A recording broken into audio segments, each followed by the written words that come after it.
Imana ishimwe cyane.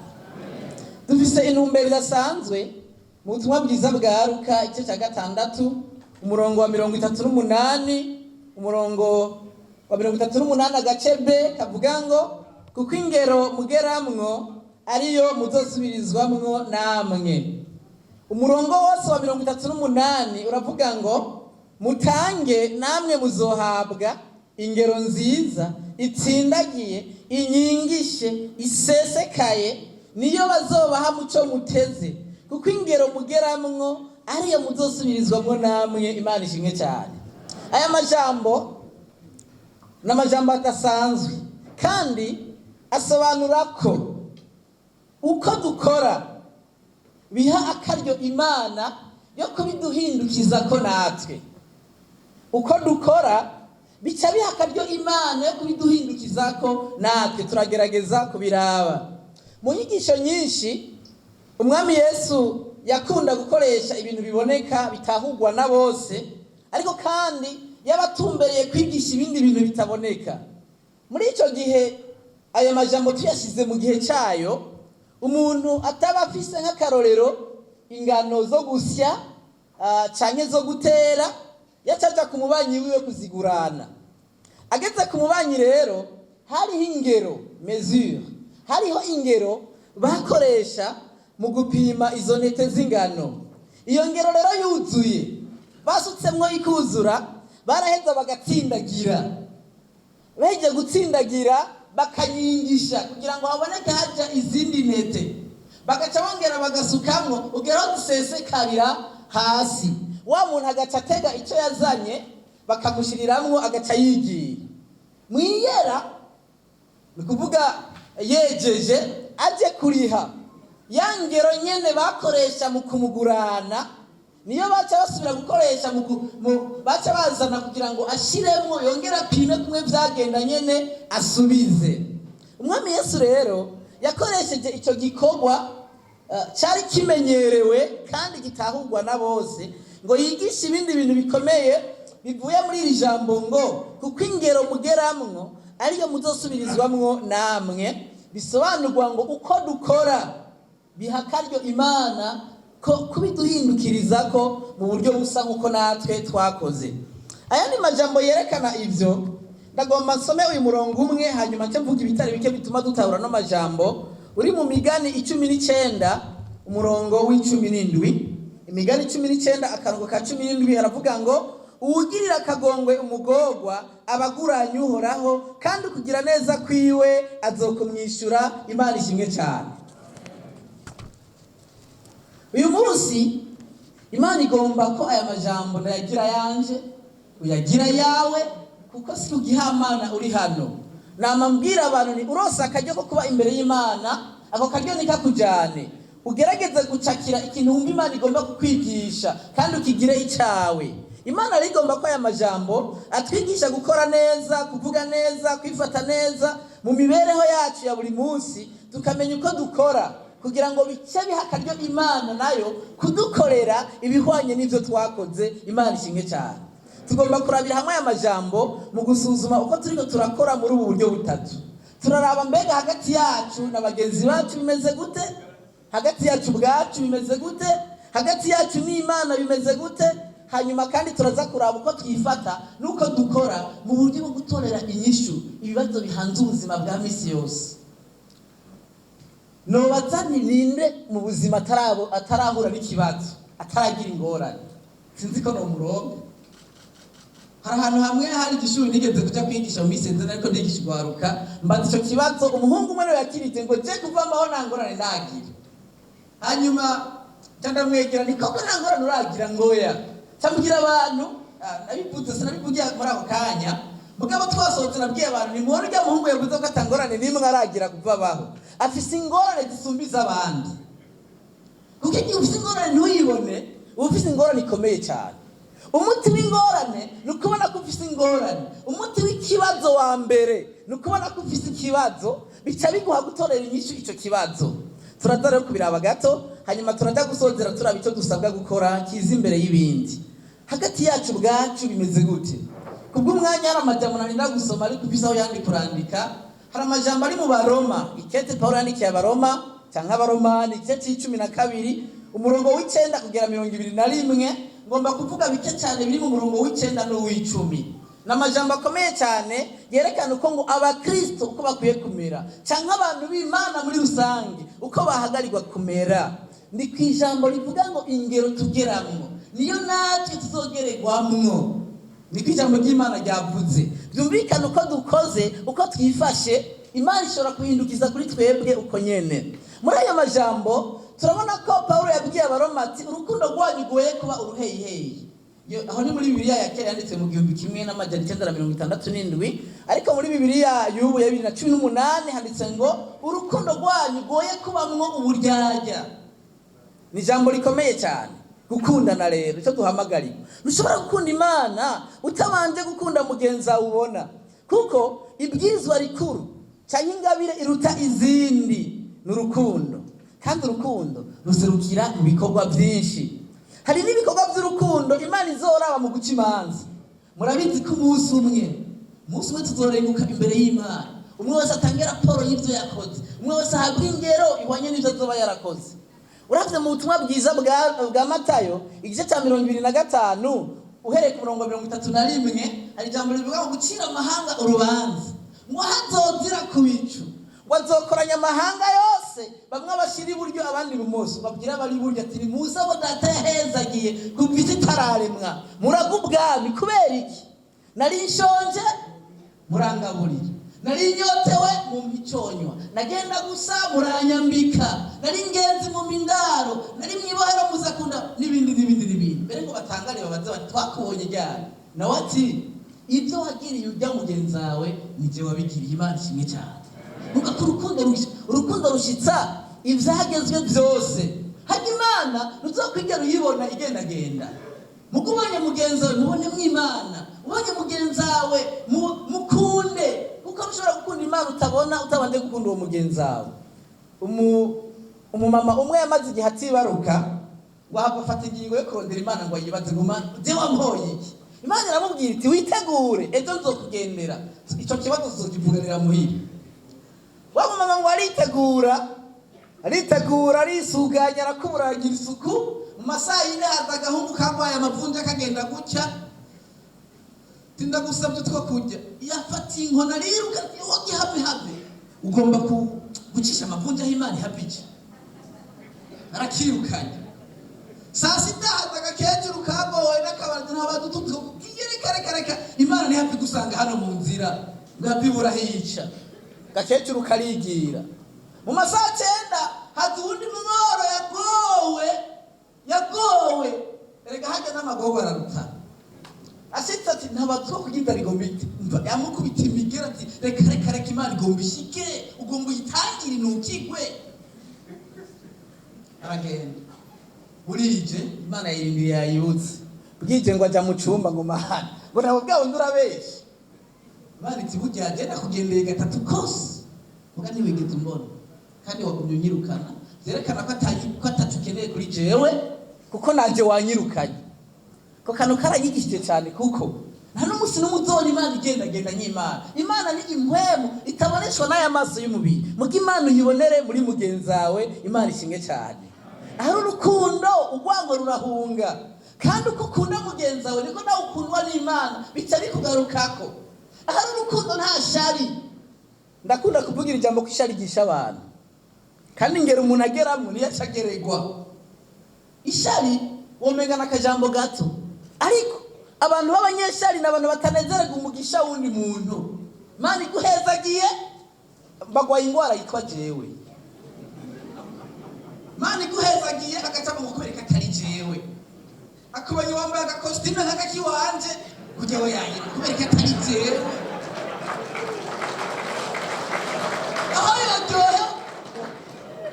iyo hari urukundo rero ukatunezererwa ibya mugenzi wawe ni ukuvuga ngo bawuguruye umugisha. Haleluya. Bawuguruye umugisha misi yose umuntu anezererwa umugisha w'uwundi.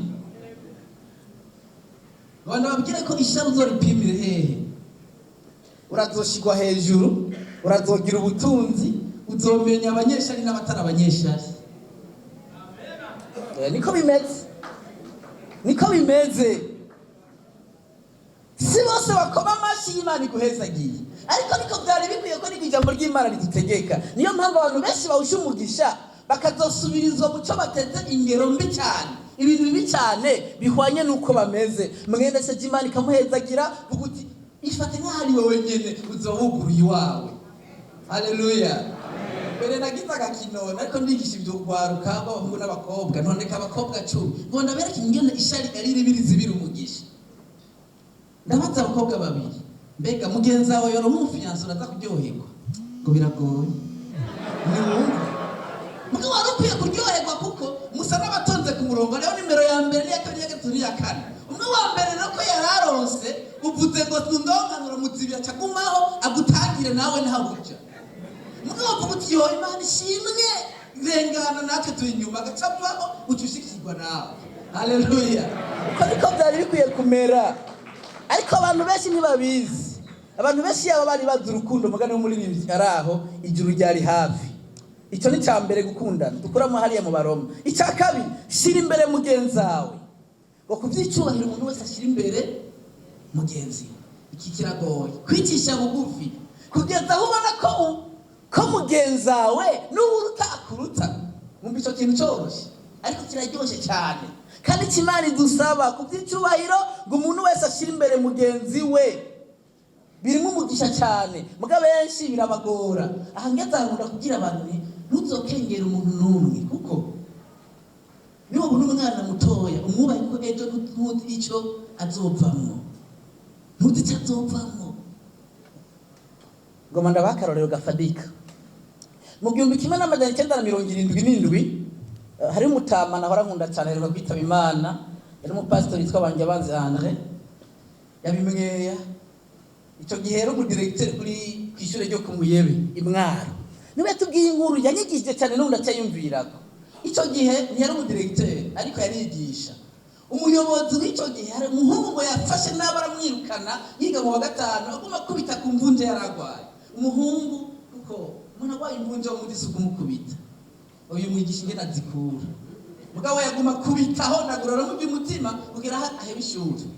Byagenze gutamaze guheba ishure. Hari ikintu cyabaye ko ngo umunsi umwe uwo mupastori yambwiriye nkuru yazananye n'Ibujumbura n'uwo muyobozi bari mu kaduga bita vewe.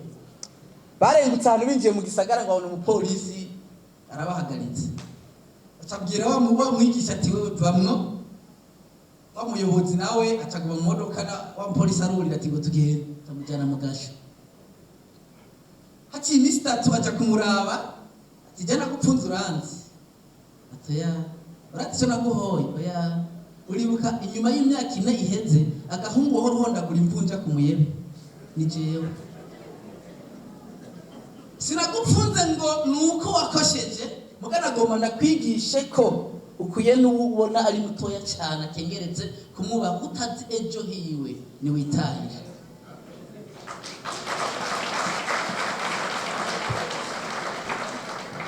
Cyo ndakunda kucyumvira ko kikanira gukengera umuntu wari we wese kuko umuntu wese Imana iramufitiye umugambi kandi mwiza. Haleluya. Kandi tarawushikira n'uwo bikubwira ni wo byemera.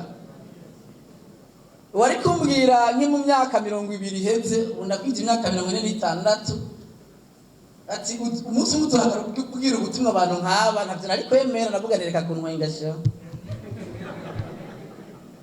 Nawe wari ahantu ugeze wari muri imyaka myinshi iheze wavuga uti wari kumbwira ngo nzobicondo uyu munsi navuga nti ntwengera hiyo sha. Mugabo kuko umugambi w'Imana buke urashika ku Imana yakuvuzeko. Yesu ahabicubahira. Kandi nta numwe ashobora kugitangira. Umwana we yaguze ngo abana b'abantu barashobora gutebya iby'Imana yaguteguriye, kubitebya barabishobora. Muga kubitangira nibikunda ko bitebuke urabishikira. Haleluya. Akaje muga n'Imana yarakwatuyeko shakuca mu bintu by'amagomba by'ingorane bimeze gute ubona uti karabaye mbere napfuye ikaba yaravuze ngo uzoba mukuru w'igihugu uzomuba kandi wamubaye n'icyo. Imana ikavuga ngo uzoba umuyobozi hano kanaka ntihashake haguruka ikimvura igwe cyangwa ireke. Umunsi ugeze ibyatangira byose biva mu nzira bikakubisa biko bimeze. Nicyo gituma iki ni ikigwa cy'umubano cyiza cyane kandi cyerekana kuko dufatana hagati yacu, birakaryo Imana ko gukora kandi ikadusubiza ko ibimeze nk'inkuko natwe twifashe. Uko sheje saba imbabazi, usabwa imbabazi ntuharire. Abarundi bavuze bati ahari abantu hamurunuruntu kandi ntazibana zidakubitana amahembe. Murabizi umuntu wese arashobora kugwa mu ikosa, ariko saba imbabazi. Kandi gusaba imbabazi ni itegeko. Abagore ndakunda kwigisha abagabo n'abagore, abagore barakunda kutwagiza twabagabo kudasaba imbabazi abagore, utwa tukengereza. Sinzi ko ari ibyo. Ariko gusaba imbabazi ni itegeko. Abagore mbere bamwe ahantu hamwe bambwiye bati erega ati umugabo kugira gusaba imbabazi ati hakabivuga uzibona yagiye kuzura urutenge rushasha ngo kiramata. Ariko kandi kuvyatura byari byiza turasabye imbabazi. Reka tujye ku gice cya kabiri, mbega hagati yacu n'Imana bimeze gute? Hari umurongo umwe ngomba kuvuga sindawusoma uri mu gitabo cy'umusiguzi. Umusiguzi yari Salomo, igice c'12 umurongo wa 13.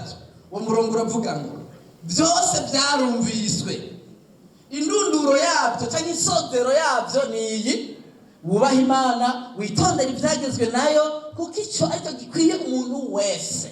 Ngomba kuvuga gato ko murongo hari ibintu bibiri Imana idusaba, ni kuyubaha no kwitondera ibyagezwe nayo. Ni ukuvuga ngo kuzibukira ikibi cyose. Imana yacu mumenye ngo irateye ubwoba. Imana irateye ubwoba cyane. Imana ibera hose icyarimwe, ishobora byose, izi byose. Imana yacu irateye ubwoba cyane. Hariho uturorero tumwe tw'abantu bafashe Imana ukundi uravye muri Bibiliya nayo ibahindukiriza ko. Kandi uyu munsi hari ibintu bikiba bimeze gutyo. Ngomba kuvuga ikintu kimwe gusa muri byinshi twari guhava tuvuga kugira ngo tubone uturorero twotuma twubaha Imana, ko Imana iteye ubwoba kandi dukwiye kuyubaha tukayifata nk'Imana. Ndavye muri Bibiliya hari abantu benshi Imana yahindukirije k'ibyo bakoze kandi mu kanya gato. Ariko kandi no mu kahise k'ibintu bimwe hari dusanga Imana yahindukirije ku muntu bijanye n'ibyo yavuze nuko yifashe. Naho ndasoma inkuru, bamwe murazi inkuru z'ubwato bwitwa Titanic.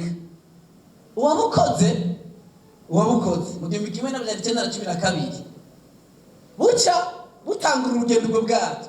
Umumenyesha makuru yaramwagije ati ni iki kikumenyesha ko ubwato bukomeye atangorane buzogira atabantu buzohitana?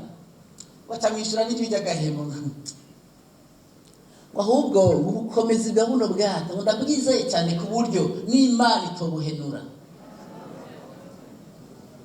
Murazorondera musome iyo nkuru.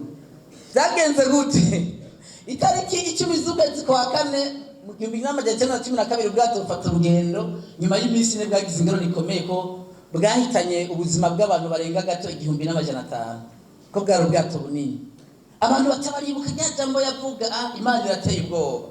Imana yateye ubwoba siyo gufinatisha. Izina ry'Imana turyubahe cyane, kuko Imana mu kanya gatera ashobora guhindukiriza uko wayifashe. Nimba twofinata n'ibindi ntitufinata n'Imana.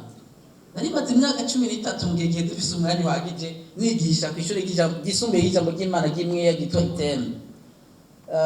Mu bintu nagiye mbona mu archive ya kera hari idosiye y'umunyeshuri nabonye papa ndabaza ivyiwe.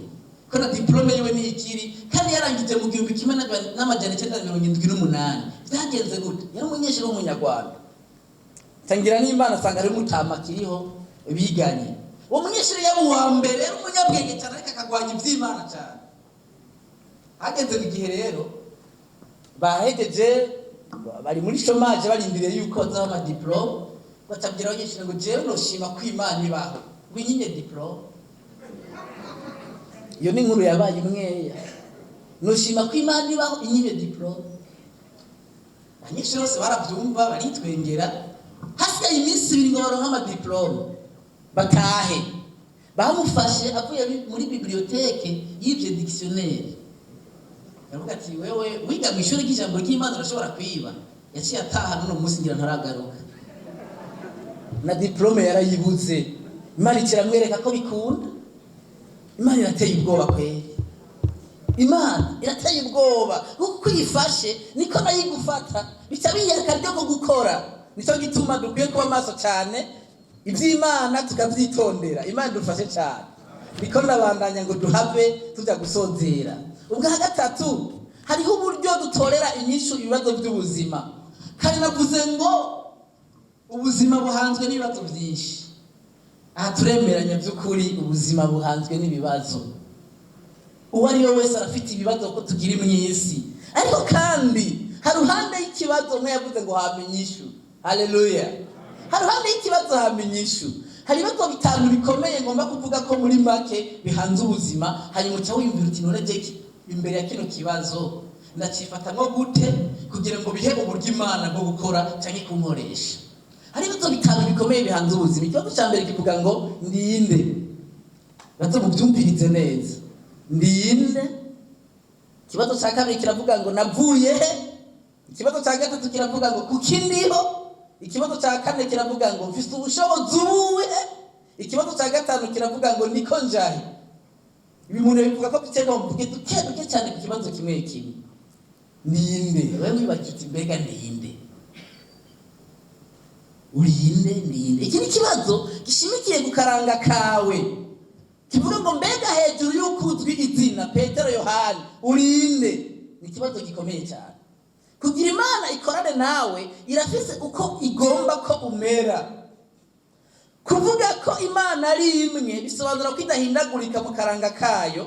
Mu gitondo saa sita ku mugoroba mu ijoro Imana iguma ari Imana. Mbega twega abantu niko bimeze. Hariho ibihe uvugana n'umuntu mu gitondo mwavugana saa sita kumva yaguhinduriye. None wa wundi mwavugana kare mwasubira ku mugoroba kazana ibindi. Uyu ni wa wundi mu gitondo yavuga neza saa sita yahinduye wo ku mugoroba birunyutse. Umuntu umwe wenyene. Imana iragomba ko uba umwe muri wowe indani. Imvugo yawe bimwe, ingendo yawe bimwe, no kuvuga ntuhindagurike. Ubundi abana b'abantu turakunda guhindagurika by'ukuri. Niyo nyisho kino kibazo ndinde. Imana igomba kuba udahindagurika. Nutahindagurika kuri wewe nayo izokwiyereka idahindagurika. Yesu ashimwe cyane. Haleluya. Navuye he. Ikibazo cya kabiri. Iki kibazo kirakomeye gishimikiye ku nkomoko yawe. Umuntu yavuye ku Mana. Kavuye ku Mana. None Imana imeze gute? Ijambo ryerwa ngo Imana irera. Ni nyeranda. Kandi bigomba ko natwe twera uko nayo yera. Navuye he. Harimo kandi n'ikibazo cyo kutibagira kahise. Ntushobora gushikira ingero nziza wibagiye kahise. Kahise ibyo waciyemwo bigufashe kuraba ko ubugezemwo kandi bigufashe no gushingira kazoza. Kuko indiho abantu benshi barananirwa cyane bakaroranirwa bivuye kugende bafata kino kibazo. Abatazi impamvu bariho n'impamvu yatumye bari mu kibanza barimwo bafise ikibazo gikomeye cyane. Nturiho mu gihamana hari impamvu uriho. Hari impamvu Imana yashimye kukugira uburiwe no kugushyira mu kibanza urimwo nukwemera gukora ibyo uri kurakora. Hari impamvu nta na kimwe Imana ikorera ubusa. Umwe wese rero arahamagarirwa gutahura igituma ari muri icyo kibanza arimwo nyene hanyuma akore icyo Imana imwitezeko. Ikibazo cya kane mfise ubushobozi ubuhe. Nasona akantu karantangaza. Hari ibyigwa byakozwe abo bahinga basanga 90% y'abantu bapfa badakoresheje 10% by'ubushobozi biri muri bo. Sinzi ko kitumvikana neza. Ndagisubiramo. Uwo muhinga yavuze ati yasanze 90% y'abantu bapfa badakoresheje na 10% y'ubushobozi bafise. Kuki? Uburozi baba barariye. Mu miryango ndabwira abavyeyi nanjye ndi umuvyeyi usabana indwi. Mu miryango ubwiye umwana ngo natuzovamwe. Usabana indwi kandi umuhererezi yiga mu wa kabiri. Ndaburiye. Ubwiye umwana ngo natuzovamwe n'uburozi. Bimugumamo na je papa rero abwiye jambo by'ukuri. Kandi byarambabaje cyane kandi byaranyishe. Umuryango wacu nta wari yarize ndi umuhererezi nta nubona kwirikira. narangije umwaka w'icenda ntango y'uw'icumi papa yanakondira amahera ndaheba nasubiye kwiga inyuma y'imyaka 11 muri 2001 nirihira kandi iryo jambo ryaramba uburozi n'uburozi abantu bajya bukaba ku bushobozi buri muri bo. Hariho uburozi n'abazungu baturutse, hari ikintu ngunda kwiyumvira, wambaye neza wambaye nk'abazungu niko mpora numva abantu bavuga, uriye neza ngo nariye, ushitse ku isaha yo ku gihe barasite ku isaha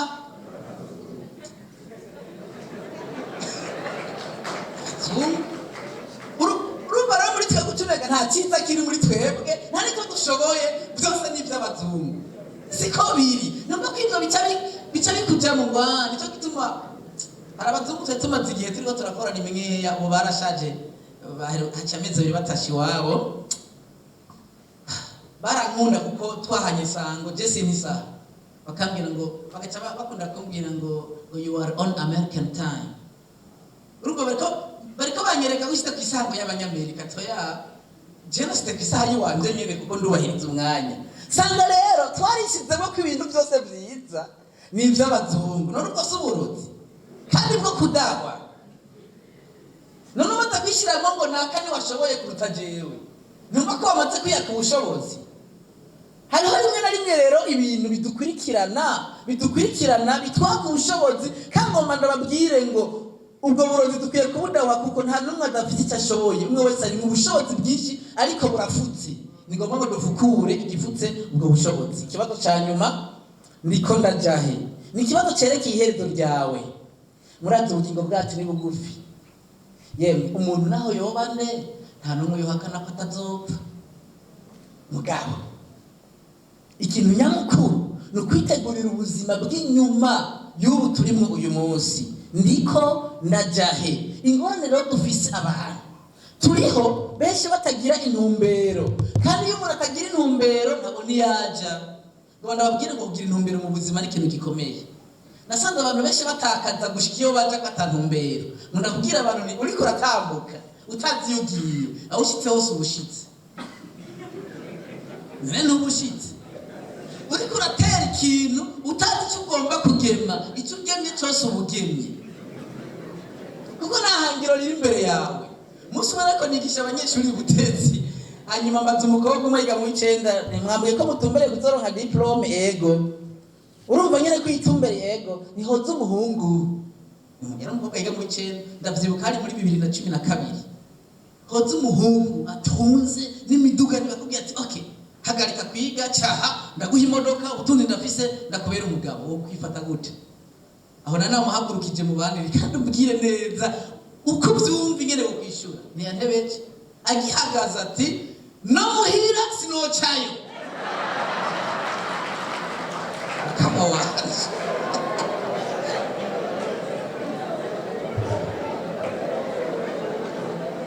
abanda mubaza none kwemaye bambwiye yuko murindire diplome naho zikina kibatesha ngo yango haje ibintu biruta namese ngo yango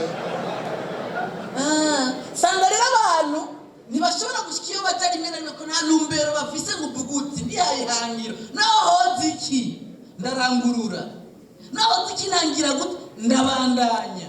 Yitagira ihangiro rero utagira yugiye aho ushitse hose ubushitsi. Nzo gituma mubona ko hari abantu bajya mu bintu rimwe na rimwe bagatabatora. Mwane we yagiti cigwa tamashengera guhira gute ku munsi marabi tora tubibona turatubyumva. Umuntu ugatanumbera afise nibaze ko tuvugira Imana aho uri hose ntushobora kuyivugira none mugakubera intumbero zindi ziruhande umuntu agatata ivyo yaratumbereye. Gira ihangiro mu buzima, Imana izobana nawe. Ndiko ndagenda gusozera kubera ko umunsi umwe uzova mu isi cyane naje nzova ku isi. Kora neza uzosiga ikintu ciza mu isi. Murati umuntu arapfa mu byo yakoze ntibipfa, biguma bisemerera, biguma bivuga ari byiza cyane bibi, biguma bivuga. Ese icompa tukazosozera tugasiga ikintu ciza mu isi. Hari abantu babiri ngomba kuvuge ko nso mu murongo tuza gusozererako bakoze barasiga ikintu, bararonka yangero nziza itsindagiye, inyingishe, isesekaye bisigaye bisobanura ngo hari bisesetse n'uwundi aroronka atari jewe gusa. Haleluya. Muri Bibiliya witwa Yonatani yakundanye n'uwitwa Dawidi, ni inkuru ndende muhano ndayivuga agace gato gusa.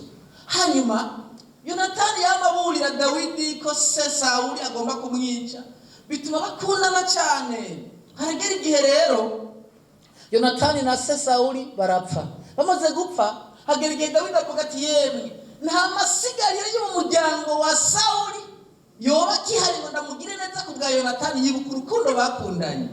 Hari hakamuga kagiye hano mu misozi abantu bitwa Lodebari kitwa Mefibosheti timuzane guhera uzohorurira ku meza y'umwami kubera iki yibutsa urukundo. Muraziko hari abana bacu bazokwamura ibyiza twakoze tutakiriho, hari n'abazoba mu ngaruka z'ibibi twakoze tutakiriho. Cyo gituma biduhamagara gukora neza kuko yangera iseseka imwe biseseka bibe byiza, abana bacu bazovyamura ko bazoryoherwe. Mu gusozera Imana iragomba ko dukora iki. Hari umurongo umwe gusa ngo masome murawuzi kandi cyane, Matayo 6:33. Aya majambo tugiye gusozererako. Matayo 6:33 uravuga ngo ariko mubanza murondere ubwami bw'Imana no kugororoka kwayo, niho ibyo byose muzovyongerwa. Imana ishimwe cyane. Haleluya. Mubanza murondere muri biyakera, mubanza mwitwararike murondere ubwami bw'Imana, nuko ngo Imana ije imbere. Yesu ashimwe cyane. Ibindi byose bikurikire, niho muzoronka ingero nziza kandi sesekaye. Reka ndababwire, nta muntu n'umwe yashyize Imana imbere ya maramaye.